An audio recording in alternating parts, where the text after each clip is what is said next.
এখন শুভ দুপুর বন্ধুরা। আজকেই দেখো রবিবারের মেনু কি রান্না করেছি দুপুরে। এই যে দাদাভাইকে ভাত বেড়ে দিয়েছি, এই যে আমিও ভাত বেড়ে নিয়েছি। কি রান্না করেছি দুপুরে আমি তোমাদের দেখাচ্ছি, রবিবারের দুপুর বলে কথা।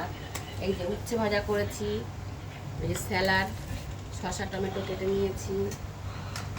আর কি করেছি তোমাদেরকে দেখাচ্ছি, তোমরা দেখতে থাকো। এটা করেছি ভেন্ডি, মিষ্টি কুমড়া, আলু দিয়ে আর সর্ষে বাটা দিয়ে, আর হচ্ছে পোস্ত, সর্ষে পোস্ত দিয়ে এই যে তো চচ্চড়ি মতো করেছি। ভেন্ডি দিয়ে, মিষ্টি আলু, মিষ্টি কুমড়ো দিয়ে করেছি, সর্ষে পোস্ত দিয়ে। আর কি করেছি, চিকেন করেছি। রবিবারের দুপুর একটু চিকেন তো দরকার আছেই, এটা চিকেন করেছি। দেখো চিকেন করেছি, একটু কষা কষাই করেছি আজকে, আর ঝোল করিনি।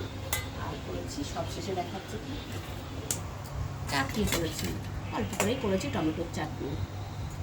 এই যে হচ্ছে আজকে হচ্ছে রবিবার দুপুরের মেনু। কেমন হয়েছে তোমরা বলো।